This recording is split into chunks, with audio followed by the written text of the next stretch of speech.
네, 저는 그 이 서머랜드 하스피tal 근처에서 거진 9년 동안 내과 전문의로 이제 환자들 치료하고 있었습니다.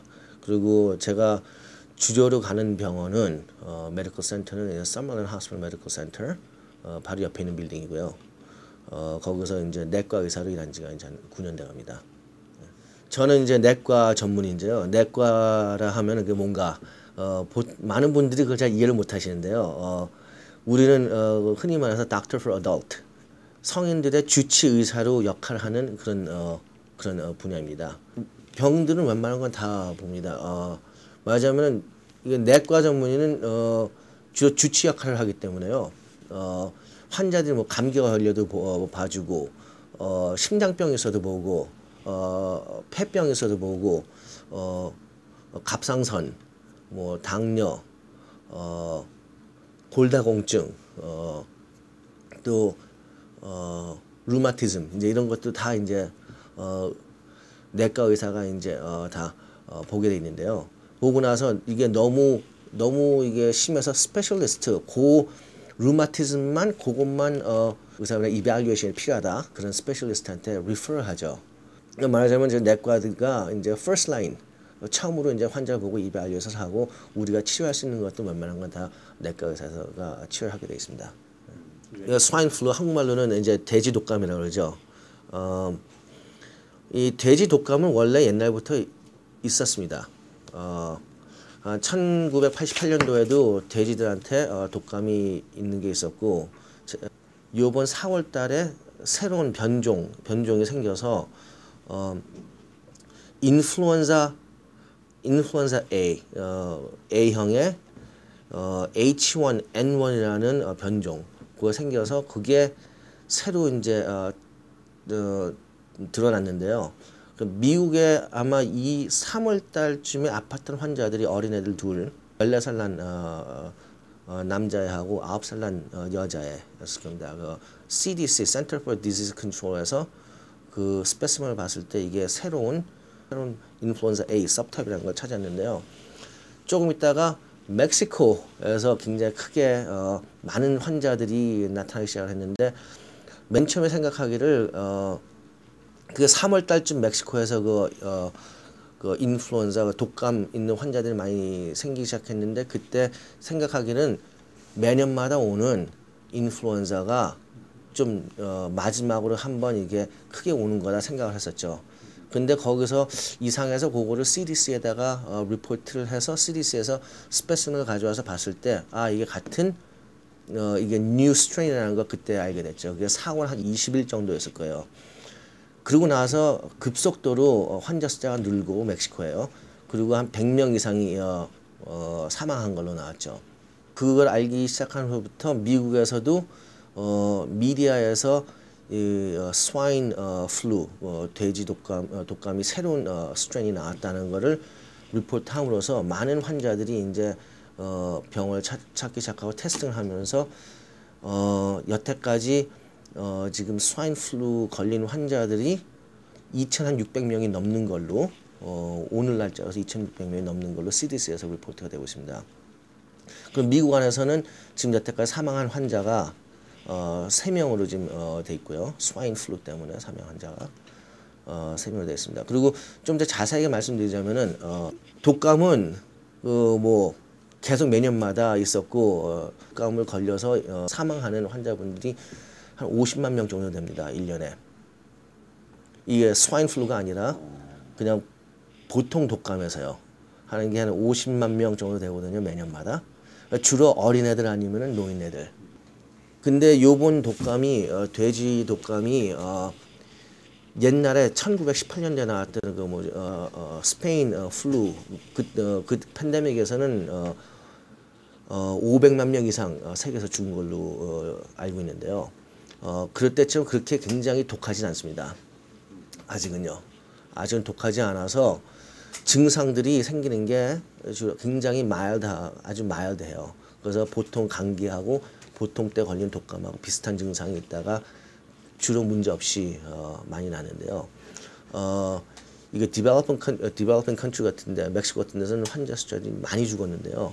이렇게 선진국들에서는 죽는 환자 숫자들이 그렇게 많지 않습니다. 물론 걸렸을 때 독감이 왔을 때 치료하는 것도 중요하지만은 그보다 더 중요한 거는 예방을 하는 거겠죠.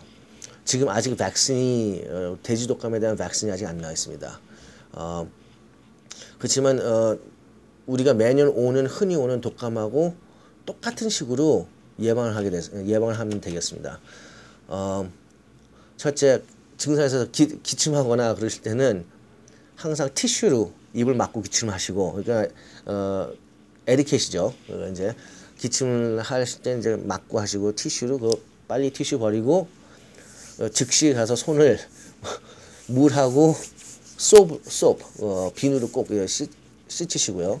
그렇지 않으면 요즘 이렇게 물 안 쓰고 하는 핸드 사니타이저 같은 걸 쓰셔도 되고요.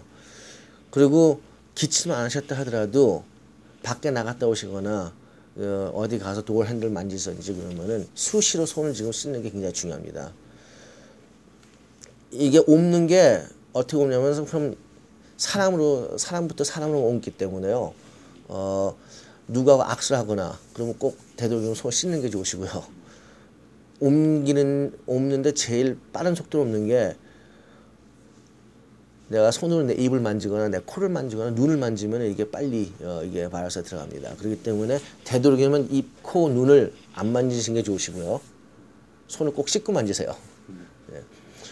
그리고 특별히 가셔야 되지 않으면은 되도록이면은 사람 숫자가 많고 크라우드한데 근데는 피하시는 게 좋으시고, 그리고 제일 중요한 거는 또 학교 같은 데서 어린애들은 증상이 있으면은 학교를 보내지 마시고 집에 데리고 계신 거고요. 또 보통 환자 가족분들 만약에 연세 드신 부모님이 양로원에 계시거나 그러면요, 본인이 가족분들이 좀 증상이 있으면 절대 면회를 가지 마세요. 연세 드신 분들이나 어린애들이 걸리게 되면은 이게 사망률이 더 높습니다. 그렇기 때문에 본인이 증상이 없어질 때까지 딴 분들과 접촉하는 거 좀 피해 주셨으면 좋겠고요. 이게 돼지 독감이라서 돼지를 드신다고 걸린 게 아니거든요. 그러니까 돼지고기 드시는 거에 대해서 전혀 걱정하실 필요 없습니다. 먹어서 걸리는 게 아니니까요. 돼지고기는 뭐 물론 이제 잘 구워서 드셔야겠지만은 제대로 구워서 드시면은 그것 때문에 스와인 플루가 걸리는 건 없으니까 걱정하지 않으셔도 됩니다. 독감에 대해서 특별히 이야기하면요, 더워지고 습기가 높아지고요. 그러면은 독감이 말해서 잘 퍼지지 않습니다. 그래서 여름철 쯤 되면은 한 5월, 6월, 7월, 8월 그 정도는 덥고 휴미디티 그러니까 습기가 많고 그때 얼트라바이올렛이 많이 들어오기 때문에요. 이 바이러스들이 퍼지지 못합니다. 잘. 그래서 지금 바라고 있는 건 지금 여름철 되면서 이게 빨리 줄어들기 원하는데요. 멕시코는 벌써 지금 좀 줄기 시작했습니다. 5월달 되면 거기는 독감 시즌이 없어지기 때문에요. 그래서 이제 그 여름철이 되게 되면 이제 독감은 별로 없고요. 네, 다른 질병들이 많이 오는데 이 라스베가스 같은 경우는 특별히 좀 이게 바람이 많이 불고 이 사막이기 때문에 이 더스트 같은 게 많아서 먼지들 때문에 알레르기가 생기고, 알레르기가 아니라 또 이 기관지 같은 데가 이리테이트 돼가지고 기관지가 좀 붓고요. 그런 증상으로 오신 분들이 많이 계십니다. 그래서 그런 분들이 흔히 제가 감기가 걸렸습니다 그러고 오시는데요. 감기가 주로 아니고 그게 알레르기 증상이나 이 더스트 같은데 이리테이트 돼가지고 목이 붓고 이 축농증 비슷하게 생기고 이제 그런 병들이 기관지병은 그런 게 많이 보게 됩니다. 그리고 천식도 많이 보게 되고요. 우리들이 건강하게 살려면 어떤 일 어떻게 살아야 되나 그거에 대해서 말씀드리자면요. 제가 지금 하는 진료가 그런 걸 엠퍼시스 두고 하는 진료입니다. 지금 우리들이 뭘 해서 5년, 10년, 20년 후에 건강하게 살 수 있고 병원에 입원하는 확률을 확 줄이고 어떻게 하면 그렇게 할 수 있나. 많은 환자분들이 오시게 되면 저한테 미국 분들이요, 특히 또 말씀하신 매직 필이 있냐, 어떤 필을 먹으면은 어떤 약을 먹으면은 좋아지는데 저는 그렇게 말씀드리는 게 절대 매직 필은 없습니다.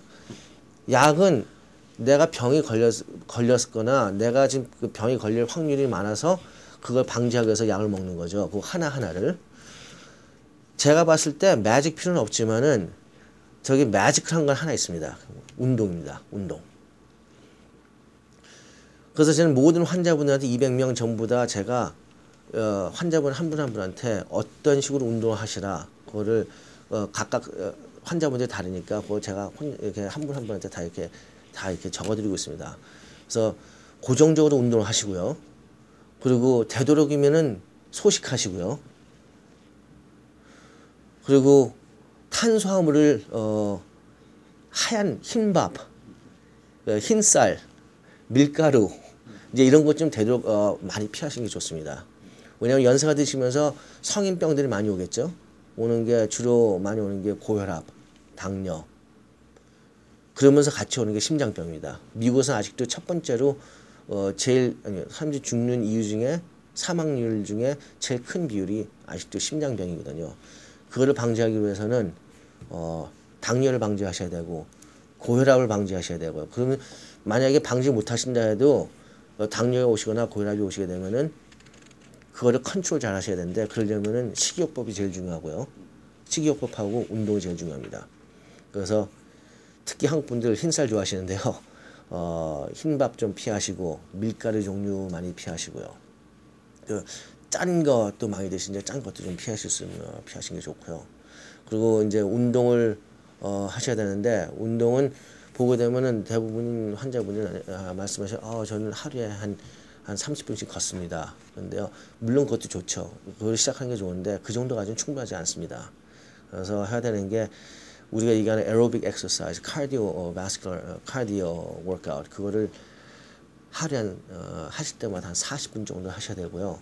일주일에 두세 번 하셔야 되고 그리고 또 리지스턴스 트레이너에서 제가 근육을 기르는 운동을 또 하셔야 됩니다. 그것도 일주일에 한 두 번 내지 세 번. 그러니까 일주일에 한 최소한도 한 5번 정도는 운동을 하셔야 됩니다. 그 정도를 하시고 음식 조절 하시고 그러시면은 그리고 또 중요한 건 술, 담배, 특히 담배요.